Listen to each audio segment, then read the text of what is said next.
Hello दोस्तों, veterans नमस्कार।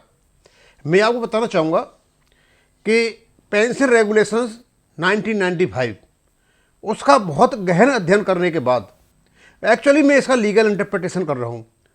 और आज जो मैं वीडियो बना रहा हूँ ये बहुत ही काम का वीडियो है और ये केवल और केवल उन लोगों के लिए है जो एजुकेटेड हैं और समझ सकते हैं। लेकिन उससे पहले और एक बात बताना चाहूँगा, मैंने कई हमारे जो व्यूअर्स हैं उनके कमेंट्स देखे, वो शायद उनके ऐसे कमेंट हैं वो सोच रहे हैं कि शायद हम किसी को टारगेट करके पेंशन रेगुलेशन 995 का ये सारा कुछ डाल रहे हैं। उनको बड़ा बुरा लग रहा है। अब मुझे पता नहीं क्यों लग रहा है, अब उसका रीज़न तो वो जाने।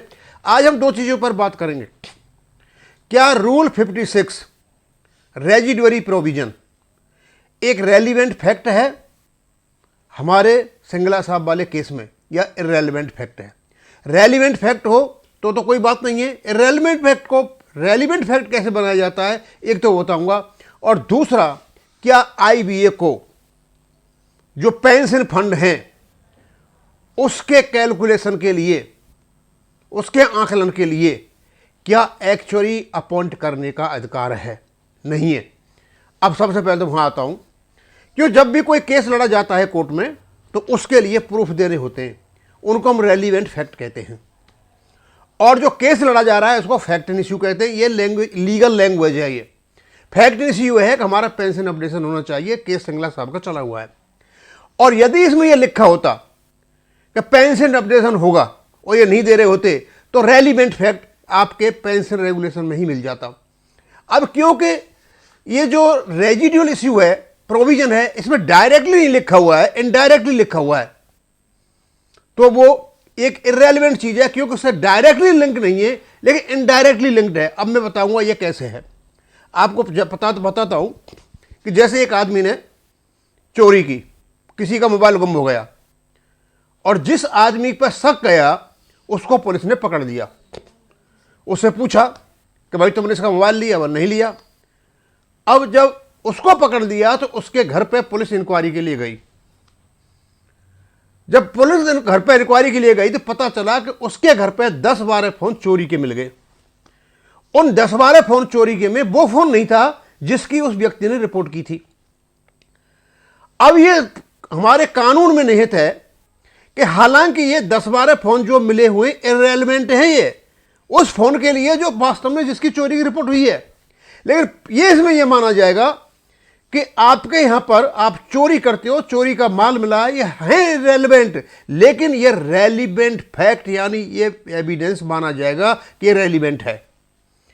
उसी प्रकार rule 56 residuary issues directly pension updation का नहीं लिखा हुआ है, लेकिन जब उसको पढ़ा जाएगा और जब उसको कोर्ट में रखा जाएगा तो यह कहा जाएगा कि जो सीसीएस रूल्स 1972 हैं उसी पर पेंशन रेगुलेशन 995 आधारित है।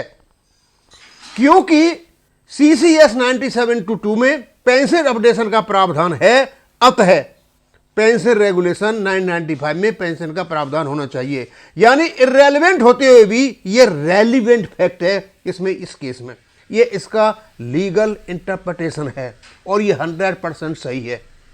अब आगे चलते हैं हम। मैंने आपको पहले बताया था कि ये चैप्टर 3 है आपके पेंशन रेगुलेशन का, और ये वाला, इसमें फंड के बारे में चर्चाएं होती हैं। मैंने फंड बता दिया था, एक फंड बनेगा और फंड जो ट्रस्टी है उनके हवाले कर दिया जाएगा। ओवरऑल सुपरविजन और सुपरिटेंडेंस किसका होगा? बैंक मैनेजमेंट का होगा, क्योंकि बैंक मैनेजमेंट जो है, बैंक जो है वो एक स्टैट्यूटरी बॉडी है जो आईबीए नहीं है। अब ये सारी, और इसमें जो फंड है इसमें किसी प्रकार की कमी होती है तो इसमें एडिशनल पैसा इसमें जमा कराया जाएगा। और कैसे कराया जाएगा वो भी आपको बताऊंगा। तो पहला है कॉन्स्टिट्यूशन में एक फंड बन जाएगा।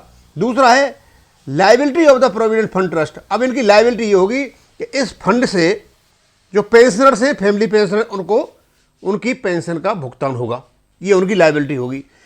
कंपोजिशन ऑफ द फंड, अब फंड कैसे कैसे बनेगा? अब क्योंकि जब 995 में जब ये आया था तो उस समय तो 10% तो कर्मचारियों का कट रहा था, ऑफिसर एम्प्लॉय का, और 10% गवर्नमेंट दे रही, तो सारा जिक्र है इसमें पूरा का पूरा।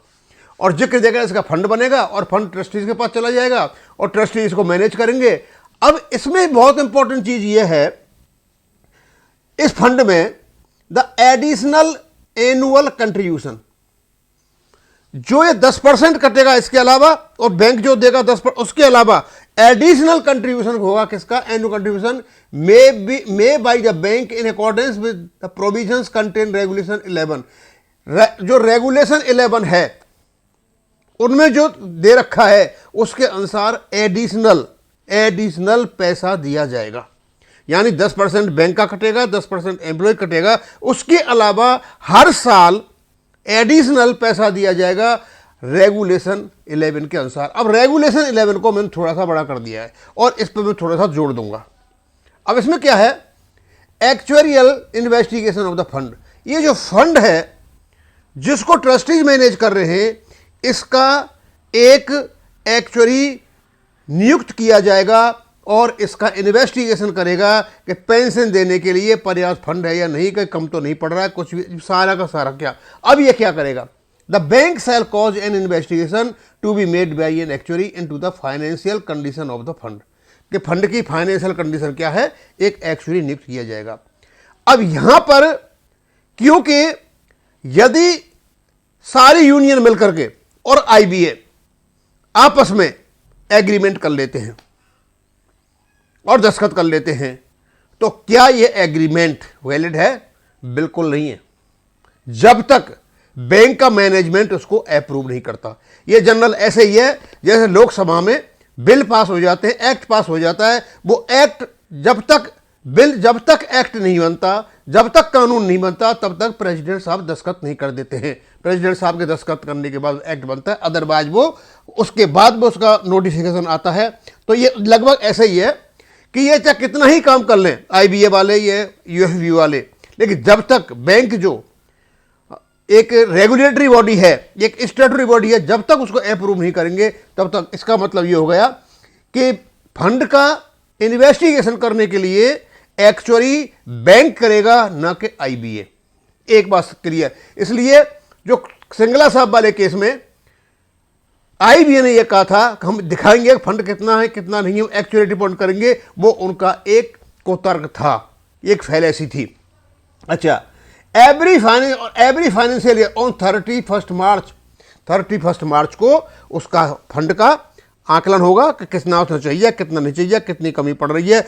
और ये जो करने के बाद करेंगे सारा का सारा, additional annual contribution to the fund may be required to secure the payment, और जिससे कि पेमेंट हो सके। Provide that the bank shall cause an investigation to made by an actuary into the financial condition of fund as on 31 March day immediately following the financial year. ये सारा का सारा, इसका मतलब ये हो गया कि आईबीए को एक्चुअरी अपॉइंट करने का कोई भी अधिकार नहीं है। इनकी गलत रिपोर्टिंग थी कि हम एक्चुअरी करेंगे और फंड को दिखाएंगे। फंड एक्चुअली क्या है कि फंड को कितना कमे कितनी देखने की जरूरत ही नहीं है।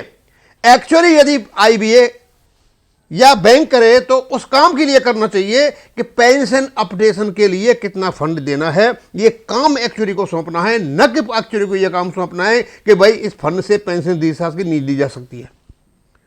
ये एक्ट बिल्कुल स्पष्ट बता रहा है कि जो शॉर्टफॉल होगा या एनुअल जो एडिशनल जो खर्चा पड़ेगा, चाहे किसी भी कारण से पड़े, उस खर्चे को एक्चुअली उसका कैलकुलेशन करेगा और वो कैलकुलेशन जो मैनेजमेंट है उसके पास जाएगा, मैनेजमेंट उसको अप्रूव करेगा और अप्रूव करने के बाद ये पैसा कहाँ से, उससे कट जाएगा।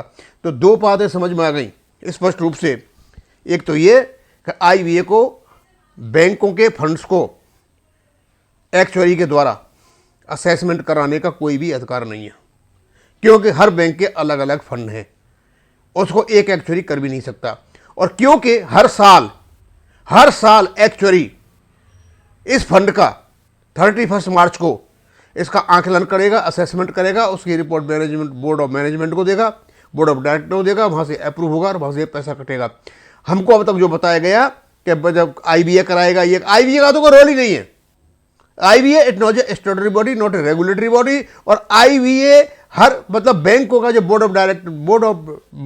है बैंकों का, बोर्ड ऑफ डायरेक्टर्स, उससे भी कम हैसियत रखता है।